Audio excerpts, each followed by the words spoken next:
नमस्कार and welcome to my YouTube channel English for all. This is Manish Rai. आज प्रस्तुत है वर्ग 12वीं की पोएट्री एंड एपिटाफ। जी, वर्ग 12वीं की पोएट्री एंड एपिटाफ की समरी। तो आइए एन एपिटाफ की समरी की शुरुआत करते हैं। An epitaph is a lovely poem composed by Walter de la Mare. बच्चों, एन एपिटाफ एक बहुत ही खूबसूरत सी कविता है जो वाल्टर डी ला मेयर के द्वारा लिखी गई है। इन this poem the poet loves a beautiful woman. इस कविता में कवि एक स्त्री से, एक खूबसूरत स्त्री से बहुत प्रेम करते हैं। From the bottom of his heart, यानी इस कविता में कवि जो हैं एक खूबसूरत स्त्री से बेइंतहा मोहब्बत करते हैं। But the woman is very proud of her beauty. लेकिन उस स्त्री को अपनी ब्यूटी पे, अपने सौंदर्य पे, अपनी खूबसूरती पे बहुत गर्व है, बहुत घमंड है। And shows no interest in the poet, और वह कवि में कोई रुचि नहीं दिखाती, कोई दिलचस्पी नहीं दिखाती है।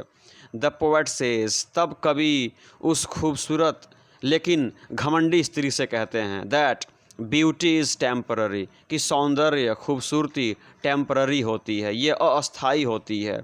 एंड इट वेनिसेस, और यह खूबसूरती मिट जाती है, समाप्त हो जाती है।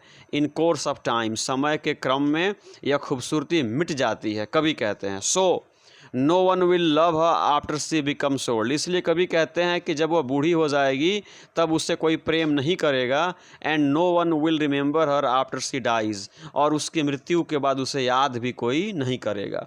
दस the poet is heart broken, इस प्रकार से कवि जो है ना उस खूबसूरत स्त्री के आचरण के कारण हार्ट ब्रोकन है, बहुत दुखी हैं। एंड वीपिंग बिटरली, और फूट फूट करके रो रहे हैं। Before the टूम of his beloved, अपनी प्रेमिका के टूम के सामने, कब्र के सामने, समाधि के सामने कभी फूट फूट के रो रहे हैं और बहुत ही उदास हैं। तो ये समरी थी बच्चों। आइए इसके बाद फिर से पढ़ देते हैं। An epitaph is a lovely poem composed by Walter de la Mare. In this poem the poet loves a beautiful woman from the bottom of his heart, but the woman is very proud of a beauty and shows no interest in the poet. The poet says that beauty is temporary and it vanishes in course of time. So no one will love her after she becomes old, and no one will remember her after she dies. Thus the poet heartbroken and weeping bitterly before the tomb of his beloved. तो बच्चों, ये थी summary N epitaph की। उम्मीद करते हैं कि summary आपके समझ में आई होगी। आप इसको बच्चों पढ़ें, समझें, अपनी अभ्यास पुस्तिका में भी लिखें, ताकि परीक्षा में भी आप इसे लिख पाएँ और बेहतरीन अंक प्राप्त कर पाएँ। इसी शुभेच्छा के साथ जय हिंद।